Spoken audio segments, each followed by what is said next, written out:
नमस्कार, आप देख रहे हैं फर्स्ट लुक बिहार और मैं हूं निशा श्री। और दर्शकों, जैसा कि आप जानते हैं कि समय समय पर हम आपको अपने शहर की जो ख़ास शख्सियत हैं उनसे पॉडकास्ट के माध्यम से उनसे आपका परिचय करवाते रहते हैं। और इसमें आज फर्स्ट लुक बिहार के स्टूडियो में हमारे साथ उपस्थित हैं MIT मुजफ्फरपुर के प्रोफेसर और principal doctor Mithilesh Kumar Jha sir.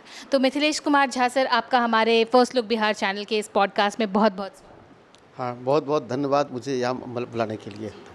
Sir, आपके बारे में हमने जितनी भी जानकारी यहाँ इकट्ठा की, तो हमने ये देखा कि आप बिहार के बगल के ही राज्य जो झारखंड है, वहाँ पर किस तरह से आपने अपनी पढ़ाई की शुरुआती दौर में, और उसके बाद जो 33 वर्षों का आपका करियर रहा, उसमें आप पंजाब या हिमाचल प्रदेश इधर के क्षेत्रों में ही आपको पोस्टिंग मिलती रही। फिर सीधे भारत के पश्चिम से उठा के सीधे पूरब में यानी बिहार के मुजफ्फरपुर में आ जाना। सबसे पहले शुरुआत में तो आपसे यही पूछना चाहूँगी कि MIT मुजफ्फरपुर में जब आपकी पोस्टिंग हुई इतने लंबे करियर अंतराल के बाद, वो अनुभव कैसा रहा? जब मुझे मौका मिला बिहार में काम करने के लिए, तो ये मेरे जीवन का बहुत ही जो है एक अच्छा पल था, क्योंकि मेरा एक सपना था कि मैं अपने स्टेट में जो है काम करूँ। और बचपन मेरा बिहार शरीफ में गुजरा है, गया में गुजरा है, पटना में गुजरा है। और इसी पटना शहर से ही जो है मैं चंडीगढ़ गया था पढ़ने के लिए एक समय, बीटेक करने के लिए केमिकल इंजीनियरिंग में। और बाद में फिर जो हम IIT धनबाद से मैंने MTech किया, और फिर NIT जालंधर में 35 साल का मेरा बहुत लंबा कार्यकाल है। तो ये मेरे लिए बहुत ही सुखद अनुभूति थी जब मुझे मौका मिला कि मुझे अपने स्टेट में जाके जो है काम करना है किसी एक इंजीनियरिंग कॉलेज में। और MIT मुजफ्फरपुर आने के बाद 2023 सितंबर में मुझे बहुत ही एक अच्छी अनुभूति प्राप्त हुई यहाँ पे जो है। और अगर मैं आपको बताऊं कि जालंधर का और MIT मुजफ्फरपुर का एक गहरा नाता रहा है, इसलिए क्योंकि जब इनॉग्रेशन हुआ था MIT मुजफ्फरपुर का, तो CP N सिन्हा जो गवर्नर ईस्ट पंजाब के थे, उन्होंने ही आकर के इसको इनॉग्रेट किया था। और अभी आपका भी यहाँ पर आना, तो MIT के बारे में आप क्योंकि ये भी बहुत ही पुराना एक धरोहर संस्थान है हमारे मुजफ्फरपुर का, बिहार का अगर कहें तो ये एक बहुत शान की बात है। आप MIT मुजफ्फरपुर को जो इतिहास है और अब तक की जो इसकी जर्नी है, उसको किस नज़रिए से देखते हैं? MIT मुजफ्फरपुर का इतिहास बहुत ही अच्छा है। आप देखिए कि 1954 में जो है इंजीनियरिंग कॉलेज खुला MIT मुजफ्फरपुर, जिस समय कि पूरे देश में कई राज्यों में कोई एक भी इंजीनियरिंग कॉलेज नहीं था। अगर आप कंपेयर करें पंजाब का, जहां मैंने 35 साल दिया, वहां पर भी 1988 में जाके जो है फर्स्ट कॉलेज खुला था, रीजनल इंजीनियरिंग कॉलेज जालंधर। और उसके बाद कुछ स्टेट गवर्नमेंट के कॉलेज उसके बाद में खुले, उसके पहले एक भी कॉलेज स्टेट गवर्नमेंट का नहीं था। तो उस समय के जो यहाँ पर जो है बिहार के जो लोग थे, विजनरीज थे काफ़ी, जिन्होंने इतना अच्छा कदम उठाया कि यहाँ पे जो है MIT मुजफ्फरपुर की स्थापना हुई। और इस संस्थान ने जो है बिहार को ही नहीं बल्कि पूरे विश्व को एंड देश को जो है बहुत ही ज़्यादा इसमें कंट्रीब्यूशन है इसका। ऐसा कोई भी पद नहीं है भारत में, मेरा मानना है, जो जिस पद पे यहाँ के बच्चे जो है उसको शोभित नहीं किए हों। चाहे वो पद secretary to government of India है, चाहे वो पद चीफ सेक्रेटरी हो, चाहे वो पद पब्लिक सेक्टर का जो है वो चेयरमैन का, मैनेजिंग डायरेक्टर का है, चाहे जो है वो पद फिल्मी दुनिया का हो, फिल्म आर्टिस्ट का, एक्टर का, चाहे विधानसभा में हमारे सदस्य जो हैं, या इस तरह से मैं देख रहा हूँ कि हर पद पे हमारे बच्चे यहाँ के जो हैं वो उन्होंने जो है उसको शोभित किया है। ये तो बात हुई, और MIT मुजफ्फरपुर का जो है वो अपना एक बहुत ही सुनहरा इतिहास है, उसके एलुमनाई इसकी कहानी जो है वो बयान करते रहते हैं। पिछले अगर 2 साल की हम बात करें, तो यहाँ पे स्टूडेंट्स के बीच जो है MIT की पॉपुलैरिटी और ज़्यादा बढ़ी है, क्योंकि कोर्सेज़ ज़्यादा बढ़े हैं। अगर आप इसके बारे में भी अपनी टिप्पणी कुछ दे सकें। हाँ जी, जब मैं यहाँ पे आया था तो सबसे मुझे आश्चर्य हुआ कि यहाँ पे बीटेक कंप्यूटर साइंस की पढ़ाई नहीं होती थी। मुझे लगा कि ये तो बहुत ज़रूरी है, क्योंकि सब ब्रांच में ये बच्चे सपोर्ट करते हैं ये डिपार्टमेंट। तो इस तरह से हमने जो है लास्ट 2 साल में 4 नए programme, B Tech in computer science and engineering, B Tech in chemical engineering, B Tech in chemical technology with specialisation in leather technology, और B Tech in mathematics and computing भी जो है वो 4 प्रोग्राम जो है हमारे यहाँ पे शुरू हो चुके हैं। इसके अलावा 3 प्रोग्राम हम लोगों ने एमटेक में भी स्टार्ट किया, MTech in electrical engineering, MTech in electronics engineering और तीसरा एमटेक इन ट्रांसपोर्टेशन इंजीनियरिंग जो सिविल इंजीनियरिंग का पार्ट है। और आज पूरे बिहार में हमारे पास जो है यहाँ पे टोटल 11 यूजी प्रोग्राम है और 6 पीजी प्रोग्राम है, जो किसी भी इंजीनियरिंग कॉलेज से सबसे ज़्यादा है मैक्सिमम। और ये पिछले 2 साल में इस तरह से जो है इतने सारे कोर्सेज इंक्लूड करने में ये जो यूथ्स हैं बिहार के, उत्तर बिहार के विशेष रूप से, क्योंकि जो और बाहर जाते हैं उनसे ज़्यादा अच्छा उनको लगता है कि वो अपने इलाके में रह करके जो है वो टेक्निकल एजुकेशन पा सकें, तो ये एक बहुत ही बड़ा अट्रैक्शन का केंद्र बना यहाँ के यूथ्स के लिए। सर, अब हम चाहेंगे कि हम आपके थोड़े बैकग्राउंड को जानें, क्योंकि पॉडकास्ट का फॉर्मेट ही ऐसा होता है कि गेस्ट को हम पर्सनली जानते हैं, तो एक पूरा ब्यौरा हम आपसे जानना चाहेंगे। आपने बहुत ही संक्षेप शब्दों में तो बताया कि किस तरह से आप जो है वो पढ़ाई करने के लिए जालंधर गए और उसके बाद अच्छा खासा लंबा समय आपने पंजाब में दिया। आपने एक लंबा समय जो पंजाब को दिया है, तो आपने पंजाब को गहराई से समझा होगा। वहाँ के इंस्टीट्यूशन, जो टेक्निकल इंस्टीट्यूशन की अगर हम बात करें, वहाँ में और बिहार में अगर आप मेजर डिफरेंसेस बता सकें, कुछ खास बातें बता सकें, तो वो हमारे दर्शकों के लिए बहुत अच्छी बात है। देखिए, एक डिफरेंस तो मुझे ये लगा कि बिहार में हमारे पास 54 में जैसे एमआईटी खोला और वहाँ पे आपका फर्स्ट इंस्टीट्यूट 89 में या उसके बाद 90s 94 96 में, लेकिन वो जो संस्थान वहाँ पे खुले, जैसे कि गवर्नमेंट इंजीनियरिंग कॉलेज गुरदासपुर में खुला, फिरोजपुर में खुला या भटिंडा में, अब आज के डेट में वो सारे के सारे जो है वो कॉलेज कोई भी नहीं है, सब वो यूनिवर्सिटी बना दिया वहाँ के सरकार ने।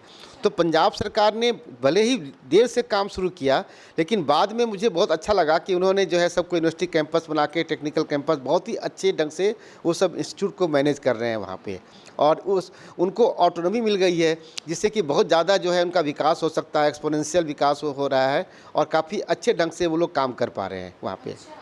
मतलब बताइए कि कितनी महत्वपूर्ण बात पर आपने एक तरफ से इशारा किया है कि एमआईटी मुजफ्फरपुर के बनने के 40 साल बाद जो यूनिवर्सिटियाँ पंजाब में बनी, वो जो कॉलेजेस वहाँ पर बनी पंजाब में, वो अब यूनिवर्सिटी में रूपांतरित हो चुकी हैं। और ये जो एमआईटी, जिसकी की शिला जो है वो हमारे देश के प्रथम प्रधानमंत्री जो थे जवाहरलाल नेहरू, उन्होंने रखी थी।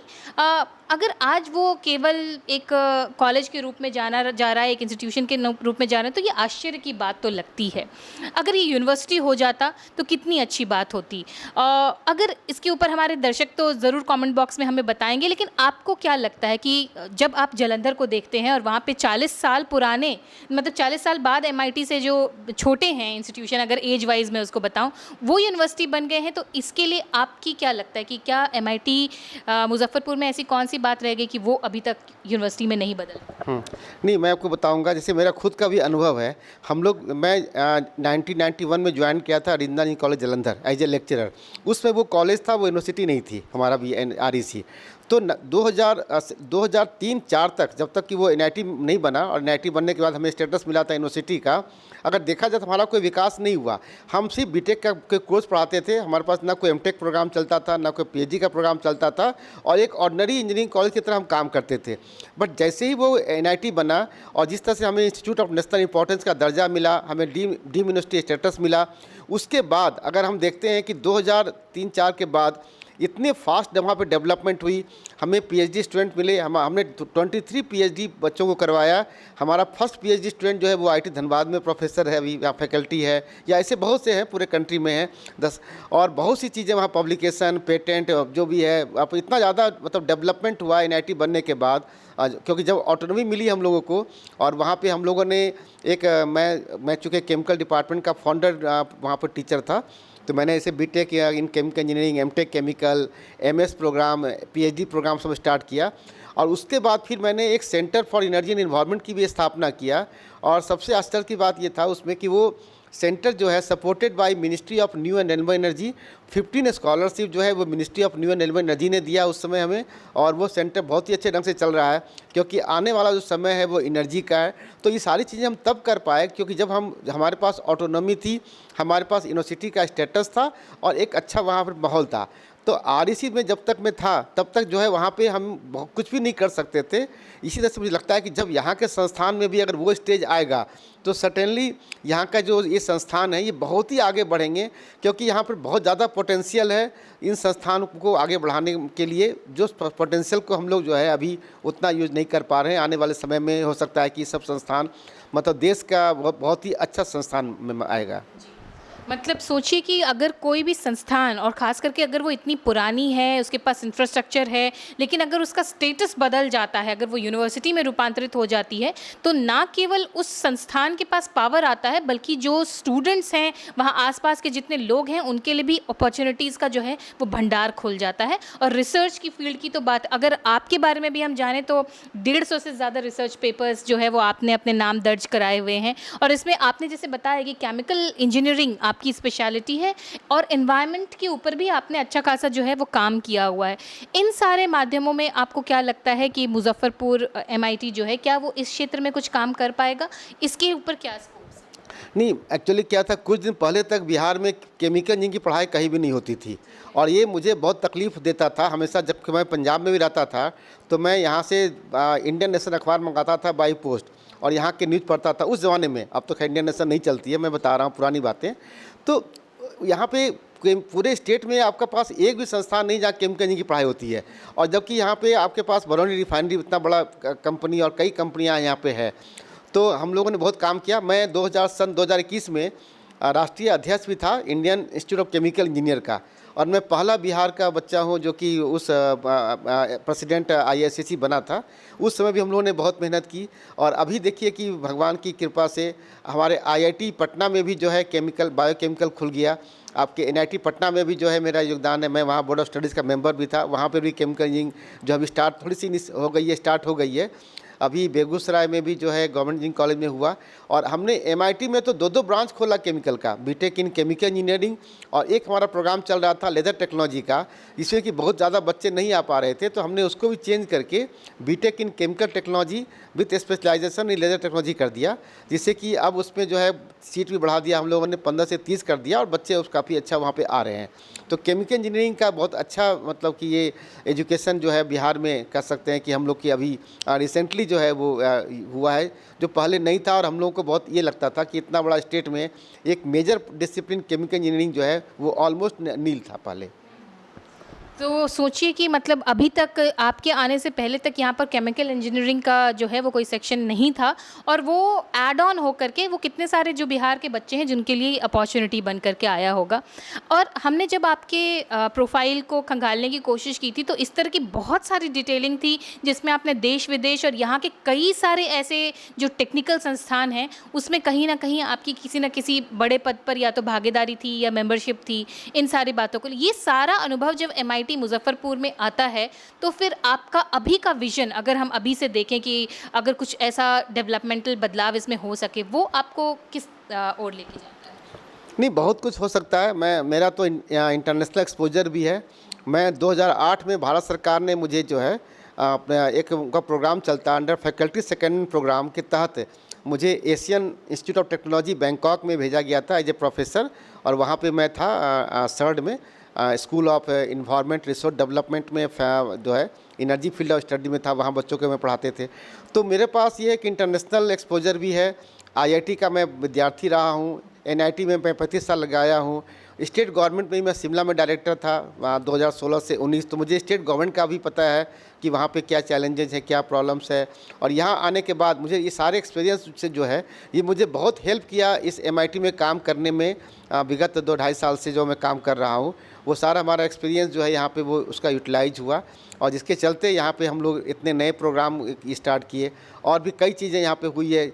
जैसे मुझे पता चला कि यहाँ पे कभी इंटरनेशनल कॉन्फ्रेंस नहीं हुआ है, तो मुझे उसका भी बड़ा ये था। तो अब 4-5 कॉन्फ्रेंस यहाँ पे हम लोगों ने इंटरनेशनल कॉन्फ्रेंस करवाया। फिर एक बिहार में मैंने ये देखा कि बिहार में हम किसी को अप्रिशिएट नहीं कर पाते हैं जो अच्छे लोग काम करते हैं। तो हमने बहुत सा जो है वो अवार्ड का ये किया। जैसे कि जो हमारे एलुमनी हैं, हम उनको भी हर साल MIT डिस्टिंग्विश्ड एलुमनी अवार्ड देते हैं। हमारे पास जैसे MIT का बेस्ट टीचर अवार्ड दे रहे हैं, बेस्ट स्टाफ अवार्ड दे रहे हैं, MIT का एक्सेलेंस रिसर्च अवार्ड हमने दिया, वो दे रहा हूँ मैं। इस तरह से कई बच्चों का भी जो है बहुत से तरह का अवार्ड, कम से कम 10-12 अवार्ड जो है अभी रिसेंटली वो कंस्टिट्यूट हुई है with the support of alumni also. तो ये सब चीज़ें जो है, जो हमारी कमी थी, हमें देखता था कि बाहर में चीज़ें होती है और हमारे स्टेट में यहाँ ये सब चीज़ें नहीं होती है, वो सब मैंने करने का प्रयास किया यहाँ पे अपने जब। तो सोचिए कि इतना ये सारा जो अनुभव है वो जा कर के जब अब बिहार के एक लड़के जो कि एक स्टूडेंट बन करके यहाँ से निकले थे और वो प्रिंसिपल बन करके यहाँ वापस आए, तो वो सारे अनुभवों को एक साथ जो आपने डाला है उससे कितने सारे बच्चों का जो है वो, और जाहिर सी बात है कि उत्तर बिहार के तो बच्चे हैं, उनका कितना भला हुआ होगा। अगर हम बात करें आपकी उपलब्धियों की, तो आपकी उपलब्धियाँ तो अनगिनत तो हैं, लेकिन उसमें एक जो, चूँकि हमारे बगल के राज्य की बात है झारखंड की, तो आपको झारखंड रत्न सम्मान भी मिला हुआ है। झारखंड रत्न सम्मान मिलने के पीछे की कहानी अगर आप बता सकें। नहीं ऐसी कोई कहानी नहीं है, मतलब बचपन से ऐसा था कि मैं बचपन में मेरा जो है बिहार शरीफ में बीता है और उसके बाद मैं गया में था, गया के बाद पटना आया हूँ। झारखंड का जो गांव, जिस गांव से मैं बिलोंग करता हूँ, वो भी बॉर्डर ही है बिहार का। धोरिया बांका जिला के बगल में गांव है डेरमा, जहाँ से मैं बिलोंग करता हूँ, तो बगल में है। और कभी मेरे बचपन में मैंने कभी सोचा नहीं था कि मैं इतनी चीज़ें भी अब सोच पा। उस समय तो हमारी सोच बहुत ही छोटी थी, हमें लगता था कि मुझे एक क्लर्क का नौकरी भी मिल जाए तो मेरे लिए बहुत बड़ी बात है, या जूनियर इंजीनियरिंग में बन जाऊं तो बहुत बड़ी चीज़ है, क्योंकि उस समय तक मेरे पास कोई ज़्यादा एक्सपोजर नहीं था। लेकिन समय बदलता गया, चंडीगढ़ की पढ़ाई और चंडीगढ़ के बाद फिर IIT धनबाद की जो है एजुकेशन, फिर NIT जालंधर में जाके जब वहाँ पे हमने ये किया, और वहाँ पर भी जो है मैं काफ़ी मैं मेहनत करता था, क्योंकि हमें हमेशा लगता था कि नहीं, कैरियर में कुछ करना है तो मेहनत करो। और जालंधर में भी मैं 10 साल के अंदर ही मैं बन गया था प्रोफेसर, मतलब 30s की एज में मुझे प्रोफेसर बना दिया गया था। और प्रोफेसर HAG जो कि अभी additional secretary to government of India का रैंक माना जाता है, बहुत ही प्रेस्टिजियस माना जाता है हम लोग के यहाँ, professor in higher administrative grade, ये भी मुझे 2020 में मिल गया था। 5-6 साल से मैं जो है उस पद पे भी हूँ। और इसके बीच में मुझे कई अवार्ड मिले, झारखंड रत्न ही नहीं मिला, इसके अलावे जैसे मुझे पंजाब बेस्ट टीचर अवार्ड मिला, Raja Ram Bapu Patil national award for best promising engineering teacher मिला, फिर मुझे best engineering college teacher award for Punjab मिला, फिर NIT जालंधर ने भी मुझे एक बेस्ट टीचर अवार्ड दिया, और वो कॉन्वोकेशन जब उनकी होती है वहाँ पे बुला के मुझे सम्मानित किया गया। और इस तरह से अनेकों और भी पुरस्कार मुझे मिला है। और मैं बेस्ट सिटीजन ऑफ इंडिया वो भी अवार्ड मिला। और मैं एक चीज़ और बताना चाहूँगा आपको कि हमारे जो कंट्रीब्यूशन थी केमिकल इंजीनियरिंग, उसके बेसिस पे Indian institute of chemical engineers ने भी एक अवार्ड कंस्टिट्यूट किया है मेरे नाम पे। उसका नाम है doctor Mithilesh Jha, doctor lily Jha award for best promising chemical engineering teacher. और इस साल वो अवार्ड जो दिया गया है वो ओमान के एक प्रोफेसर हैं, वहाँ के डीन हैं, उनको मिला। It is a international award. तो कई बार मैं सोचता हूँ कि मैं एक छोटे से गांव का बच्चा, जबकि उस समय मैं बता ही रहा हूँ कि मैं कोई मेरा विज़न नहीं था, कुछ भी नहीं था मुझे। और उसके बाद ये जर्नी जो है चलती गई और आज इंटरनेशनल अवार्ड मेरे नाम पे है और बाहर के लोगों को मिल रहा है, तो मुझे अच्छा लगता है कि चलो। आपके बारे में, जब आपके गांव पर आप लौट ही आए हैं बातचीत के क्रम में, तो हम उस मुद्दे को भी आज चाहेंगे कि आप जनता के साथ, हमारे दर्शकों के साथ शेयर करें कि किस तरह से आप जिस कॉलेज में पढ़ना चाहते थे और उस कॉलेज में जो है वो आप एक बहुत बड़ा ओहदा लेकर के पहुँचे, वहाँ पर काम करने का आपको अवसर मिला, और उस वक्त में आपने अपने पिताजी को याद किया और याद करके आप भावुक हो गए। अगर वो बात अगर हमारे दर्शकों के साथ साझा कर सकें। नहीं, वो दूसरी कहानी है। वो ये था कि मेरे पिताजी का सपना था कि तुम जो है अच्छा से पढ़ो, तुमको साइकिल देंगे, मैट्रिक पास करोगे तो पटना में साइंस कॉलेज है, वहाँ पे आपको कराएंगे एडमिशन। तो खैर मेरा उतना अच्छा नंबर नहीं आया उस समय, तो मेरा एडमिशन पटना साइंस कॉलेज में नहीं हुआ, मैं गया में ही पढ़ा। लेकिन बाद में क्या होता है कि पटना यूनिवर्सिटी से मुझे वाइस चांसलर के लिए मुझे राजभवन से चिट्ठी आई थी कि आप आइए, हमारे एक्सपर्ट जो हैं वो आपसे इंटरेक्ट करेंगे for the post of vice chancellor Patna university. तो उस दिन जो है जब मैं उनके साथ इंटरेक्ट कर रहा था तो मैं भावुक हो गया था, और मैं पिताजी के बारे में सोच रहा था कि मेरे पिताजी आज होते तो कितना खुश होते कि देखिए कि भाई आप चाहते थे कि मैं साइंस कॉलेज में पढ़ूं, बट आज वो यूनिवर्सिटी मुझे VC बनने के लिए बुला रही है। तो वो मेरे लिए एक भावुक क्षण था, बट वो लाइफ में होता है बहुत सी चीज़ें ऐसे।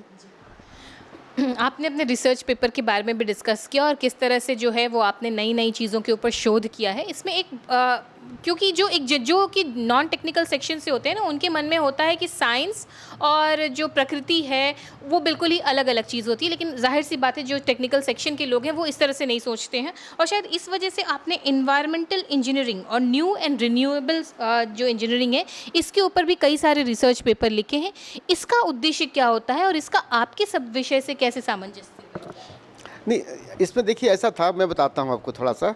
जैसे कि सबसे पहले मैंने केमिकल इंजीनियरिंग किया जिस समय, उसके बाद उस समय क्या होता है कि पेट्रोलियम इंजीनियरिंग का काफ़ी डिमांड बढ़ रहा था, तो मैंने अपने जो है एमटेक और पीएचडी मैंने पेट्रोलियम इंजीनियरिंग में किया। उसके बाद आने वाले समय में क्या मैं देखा कि उसके बाद एनर्जी का डिमांड बढ़ रहा है। आजकल जो चल रहा है कि किस तरह से जो है ज़्यादा से ज़्यादा बायोफ्यूल की हम बात करते हैं या फिर जो है, तो फिर हम लोगों ने जो है हमारा अपना हमने एरिया चेंज किया और फिर हम एनर्जी साइड में गए और इसके ऊपर हमने काम किया जो है बायोफ्यूल के ऊपर में। और एक और चीज़ मैं बड़ा बताना चाहूँगा जो इम्पोर्टेंट होता है कि लाइफ में ट्रांजिशन फेज सबको होना चाहिए, हर आदमी को चेंज होना चाहिए। जैसे मैंने अपने आप को केमिकल से पेट्रोलियम, पेट्रोलियम से एनर्जी, और मेरे संस्थान ने मुझे एनआईटी जालंधर ने मुझे जो है अभी मैं अपने एनआईटी जालंधर में 2 प्रोफेसर हूँ। एक प्रोफेसर एचएजी हूँ केमिकल डिपार्टमेंट में, और एक जॉइंट फैकल्टी हूँ centre for energy and environment में। मतलब कि एनर्जी एंड एनवायरनमेंट में भी मैं प्रोफेसर हूँ। तो वो मुझे एक मौका दिया हमारे संस्थान ने कि नहीं, आप एनर्जी में भी काम कीजिए और केमिकल पेट्रोलियम के क्षेत्र में भी काम कीजिए, जिसका मुझे फ़ायदा हुआ और मैं उसमें काफ़ी हमारे पब्लिकेशन अच्छे निकले हैं और बहुत से जो है उससे फ़ायदा हो रहा है। आने वाले समय में वो काफ़ी फ़ायदा होगा।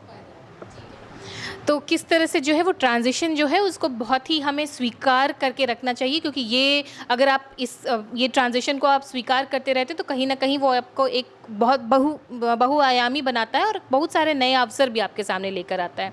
आप जब इससे पहले की बातचीत में अवार्ड्स की चर्चा कर रहे थे कि किस तरह से एक संस्थान है जिन्होंने आपके नाम पर जो है वो अवार्ड रखा, साथ ही साथ आपने लिली झा का भी नाम लिया। अगर इनके बारे में कुछ लिली झा मेरी पत्नी है, वो भी मेडिकल अफसर है, डॉक्टर है।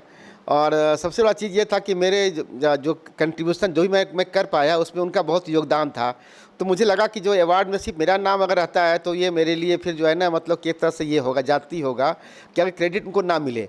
क्योंकि हम कई बार होता क्या था कि घर ज़्यादा नहीं देख पाते थे, कम से कम टाइम देते थे, और सारा बच्चों का केयर और उसके उनका भविष्य और हर चीज़ में, और ख़ुद वो जॉब भी करती थी, वो मेडिकल अफसर है, और करते हुए जो है मतलब सपोर्ट किया।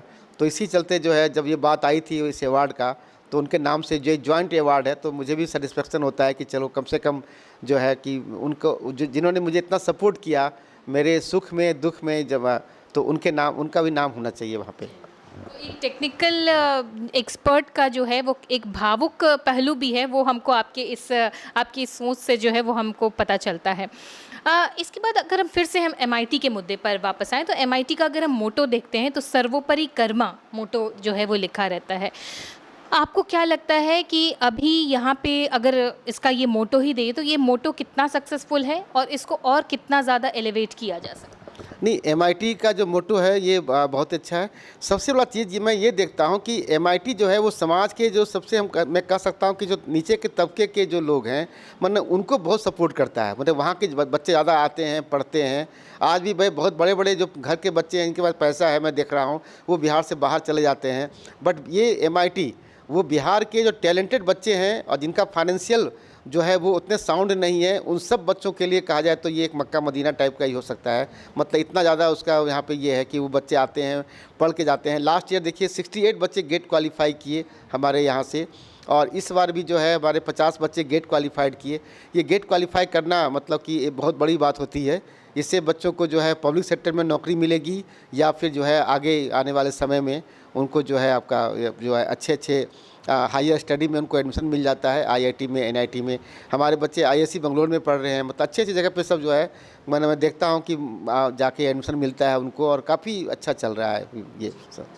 आपने बताया आप ही इसके एलुमनाइज़ के बारे में भी आपने बताया कि किस तरह से ये लोग बड़े-बड़े जगहों पर जो है वो अपना प्रदर्शन दिखा रहे हैं और एमआईटी जो है वो अपना परचम जो है लगभग हर एक क्षेत्र में लहरा चुका है अपना। और आपने बताया किस तरह से कि ये कितना महत्वपूर्ण है कि जो आर्थिक रूप से कमज़ोर जो बच्चे हैं, उस परिवार के जो बच्चे हैं, वो यहाँ पर आकर के पढ़ाई कर रहे हैं। और जिस तरह से आपने पहले जालंधर में उस बात को दोबारा से लाना चाहती हूँ इस बात को कि जिस तरह से आपने पंजाब के या पंजाब प्रांत के जितने भी टेक्निकल इंस्टीट्यूशन हैं और उनके यूनिवर्सिटी में परिवर्तित होने की बात कही, अगर एमआईटी के लिए भी ऐसी कोई पहल की जा सके जिसमें कि इसको भी यूनिवर्सिटी का दर्जा मिले, तो वो कैसा होगा और वो एमआईटी के बच्चों के लिए कितना लाभदायी हो जाए? नहीं, अगर ऐसा कुछ होता है तो ये जो है बिहार के लिए बहुत ही बड़ी चीज़ होगी और इससे बहुत संस्थान आगे बढ़ेगा और बिहार के बच्चों को बहुत ज़्यादा फ़ायदा होगा। तो ये जिस तरह से कि बाहर में हुआ है। और मैं आपको एक चीज़ और बताना चाहता हूँ, जब मैं जालंधर में था प्रोफेसर, तो केमिकल डिपार्टमेंट में एक बच्चा आया था। तो वो बच्चा पहले 1 साल एमआईटी मुजफ्फरपुर में पढ़ा और फिर वो छोड़ के हमारे एनआईटी जालंधर में आया था। उस बच्चे से मैं तब फिर मिला, एक्चुअली आज कल वो बच्चा दोहा में है वहाँ पे। तो जब मैं प्रिंसिपल बन गया था एमआईटी मुजफ्फरपुर में, तो उस दिन फिर वो बच्चा जालंधर आया हुआ था, क्योंकि उस बच्चे ने भी अपने बेटे का एडमिशन करवाया एनआईटी जालंधर में ही, दोहा से आके। तो मैंने जस्ट ये पूछा कि भाई आप बताओ कि आपने 1 साल पढ़ा था एमआईटी में और 1 साल पढ़ा एनआईटी जालंधर में, दोनों में क्या डिफरेंस देखा? उसने मुझे ये कहा कि सर एनआईटी जालंधर की पढ़ाई और एमआईटी मुजफ्फरपुर की पढ़ाई दोनों सेम थी और इवन ही पे एमआईटी मुजफ्फरपुर का पढ़ाई किसी भी में एनआईटी जालंधर से कम नहीं था। मैंने उससे कंपेयर किया। वो अलग बात है कि वो एमआईटी है, वो एनआईटी है, लेकिन पढ़ाई के मामले में कहा कि सर बहुत अच्छा पढ़ाई वहाँ भी होता था। उस मतलब वो ठीक है, मुझे एनआईटी में मिला, इसलिए एनआईटी का ब्रांड नेम है इस देश में, इसलिए मैं छोड़ के फिर पंजाब आ गया था और एनआईटी जालंधर में पढ़ा था। तो ये मुझे बहुत अच्छा लगा कि भाई एमआईटी के बारे में भी बच्चों का ये है कि एमआईटी की पढ़ाई लिखाई, और जब नाम सुनता हूँ यहाँ के टीचर्स का कि उस ज़माने में पहले के टीचर्स और ये सब का कि बहुत ही अच्छा मतलब इसका पास्ट रहा है, बहुत ही मतलब यहाँ पे तो ऐसा क्या हो कि वो जो आपके स्टूडेंट थे, अब ऐसे कोई स्टूडेंट हो तो वो अपने बच्चों का एडमिशन एनआईटी जालंधर नहीं जा कर के यहाँ एमआईटी मुजफ्फरपुर में कर सकें? नहीं, ये हम लोग का सपना है। आने वाले समय में ज़रूर ऐसा होगा। जिस रफ्तार से चीज़ें आगे बढ़ रही है, और ख़ासकर देखिए कि बिहार तो अभी टेक्निकल एजुकेशन में पूरे कंट्री में नंबर 1 है। जितना आपका एक्सपोनेंशियल ग्रोथ किसी भी एक स्टेट ने किया है तो वो बिहार है। एक समय था, मैं अपनी अब कहानी बता रहा हूँ कि मैं Indian society for technical education के प्रोग्राम होते थे उस ज़माने में, मैं जाता था। तो जो मेंबर सेक्रेटरी होते थे, चेयरमैन होते थे आपके इसके all India council for technical education के, तो वो बोला करते थे उस समय कि अरे हर स्टेट से हमारे पास लोग आते हैं और वो ये कहते हैं कि भाई देखो हमारे कॉलेज में खूब इंजीनियरिंग कॉलेज खुले, उनको मान्यता मिल जाए, लेकिन बिहार के लोग नहीं आते हैं। लेकिन आज आप ये देखिए कि बिहार में 38 गवर्नमेंट इंजीनियरिंग कॉलेज है, जो पूरे देश में कहीं भी नहीं है। बिहार में 10 रुपये का फ़ीस है, जो पूरे कंट्री में कहीं भी नहीं है। आप बिहार में बच्चे को पास करने के बाद भी बिहार सरकार उनको केयर करती है कि 1 साल तक जो है हम उनको फिर मुख्यमंत्री जो है असिस्टेंस प्रोवाइड कर रहे हैं। आप स्टेट में रहेंगे तो 5-6 हज़ार रुपया मिल जाएगा, बाहर जाएंगे स्टेट के बाहर तो 10 हज़ार रुपया मिलेगा। कि आपको वो जो पीरियड होता है बच्चों का कि आपको कोई नौकरी नहीं मिली और आपको घर वाले ताना मारते हैं कि अरे तुम इंजीनियरिंग करके तुम क्या कर लिए, या पड़ोसी में हमारे या रिश्तेदार बोलते हैं। हमने बिहार सरकार ने उनके बारे में सोचा कि उसको वो पीरियड जो होती है जिसको हम लोग बोलते हैं स्ट्रगल का पीरियड, कि उस पीरियड में भी कैसे हम उन बच्चों को सपोर्ट करें कि कोई उसको ताना नहीं मार सके कि तुमको नौकरी नहीं मिली है। तो ये इतना केयर करने वाला कोई स्टेट इंडिया में मैं नहीं देखता हूँ जितना बिहार कर रही है। तो आने वाला समय में जो है बिहार जो भी आपका था, हमारा पुराना नालंदा विश्वविद्यालय, उस सब के हम लोग नाम सुनते थे कि भाई एक जो है बहुत बड़ी ये चीज़ें थी, और वो चीज़ें फिर धीरे धीरे मतलब आ रही है। थोड़ा टाइम लग रहा है लेकिन ज़रूर वो आएगा, ये मेरा मतलब पूरा ये है। और आज भी देखिए कि मिनिस्ट्री ऑफ एक्सटर्नल अफेयर ने 2 ही यूनिवर्सिटी खोला है इस देश में। तो एक कहाँ है आपका, तो राजगीर में है, नालंदा यूनिवर्सिटी जो अभी नया खुला है, और एक आपका साउथ एशियन यूनिवर्सिटी है जो दिल्ली में है। तो कई चीज़ें ऐसी है जो कि बिहार के लोगों को भी नहीं पता है कि बिहार में कितने पावरफुल एजुकेशनल इंस्टीट्यूशन हैं। आज बिहार में क्या नहीं है बताइए।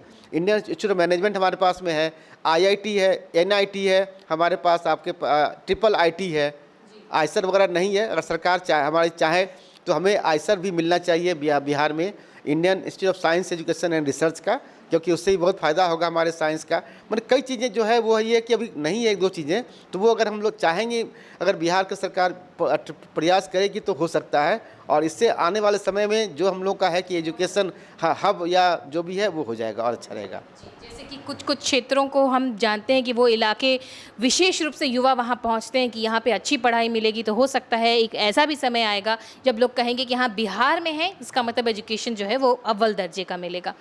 इसके अलावा मैं चाहूँगी कि हालांकि आपसे बहुत सारी और बहुत लंबी बात हो सकती है, लेकिन हम जानते हैं कि आपके पास भी समय का जो है वो पाबंदी होती है, तो एक स्टेटमेंट हम आपके तरफ से जानना चाहेंगे उन बच्चों के लिए जो अभी तैयारी कर रहे हैं टेक्निकल सेक्शन का, कि उनको आप क्या संदेश देना चाहें? नहीं, बच्चों को मैं यही कहूँगा कि जो है कि आप लोग जब बिहार में के जो इंजीनियरिंग कॉलेज है उसके ऊपर में आप अपना कॉन्फिडेंस ये करें, पढ़ें। अब यहाँ पे सेशन देखिए हम रेगुलर हो गया है, 4 साल में बच्चों को नौकरी मिल जाती है। यहाँ पे टीचर्स भी बहुत ही अच्छे अच्छे टीचर्स हैं, थ्रू कमीशन आते हैं पूरे देश से, ऑल इंडिया टेस्ट क्वालिफाई करके इंटरव्यू बेसिस पे। और इसलिए आप सिर्फ ये कि बिहार से बाहर आप जो आप प्लान करते हैं करने के लिए कि मुझे बाहर पढ़ना है, आप मेरे हिसाब से आप बिहार में प्लान करें तो ज़्यादा अच्छा रहेगा। जब मैं एनआईटी छोड़ के आज अगर एमआईटी में काम कर रहा हूँ तो कहीं ना कहीं मैं देख रहा हूँ ना कि आज वो एमआईटी उस लेवल का है कि जहाँ मैं आके काम कर सकूँ, और मैं इतने काम कर पा रहा हूँ। वहाँ के बच्चे जो है उस तरह से काफ़ी अच्छे अभी निकल रहे हैं।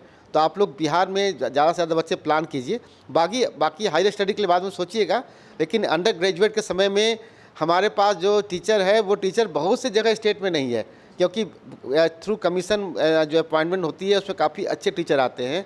उसका फ़ायदा आप लोग उठाइए, और एकदम इतना कम पैसे में आपको एजुकेशन मिल रहा है तो उसका फ़ायदा उठाना चाहिए हम लोग को। तो सुना आपने कि एमआईटी के जो प्रिंसिपल हैं उनका विज़न क्या है एमआईटी मुजफ्फरपुर को लेकर के और पूरे बिहार के एजुकेशन सिस्टम को लेकर के, कि जिसको आज एजुकेशन के लिए चैलेंज्ड स्टेट माना जाता है, हो सकता है एक समय में वो अपनी जो है वो पुरानी जो गाथा है, पुरानी गौरव गाथा है, उसको एक बार फिर से दोहरा सके। और एक बात जो इस पूरे चर्चा में निकल के आई है कि क्योंकि जो जालंधर के जो इंस्टीट्यूशन थे जो लेट खुले, वो एमआईटी से काफ़ी 40 साल छोटे हैं, लेकिन वो आज यूनिवर्सिटी में बदल चुके हैं। तो मैं चाहूँगी जो दर्शक देख रहे हैं वो कमेंट बॉक्स में ज़रूर लिख के बताएं कि अगर एमआईटी मुजफ्फरपुर भी यूनिवर्सिटी में बदल जाए तो वो आपके लिए कितना बेनिफिशियल होगा। ये बातें स्टूडेंट्स की तरफ से आएंगी तो वो हमें और अच्छा लगेगा। फिलहाल के लिए एमआईटी के प्रिंसिपल डॉक्टर मिथिलेश कुमार झा, आपने फर्स्ट लुक बिहार को इतना समय दिया, इसके लिए आपको बहुत बहुत धन्यवाद। धन्यवाद आप सबको भी कि हमें मौका दिया, जिससे मैं दर्शकों से बात आज किया हूँ, और मुझे बहुत अच्छा लगा। क्योंकि जब से मैं आया हूँ मुझे हमेशा लगता है कि बच्चों से बात करूँ, जितना मैं अपने यहाँ पे अपना टाइम जो प्राइम टाइम मेरे पास में है, जितना मैं बिहार के बच्चों को दूँ या बिहार के लोगों के साथ मैं ये करके दूँ, उससे मुझे बहुत खुशी होती है। धन्यवाद। तो इसी के साथ इस बातचीत को हम यहीं पर देते हैं विराम। आपके कमेंट्स का हमें इंतज़ार रहेगा। आप देखते रहिएगा फर्स्ट लुक बिहार। धन्यवाद।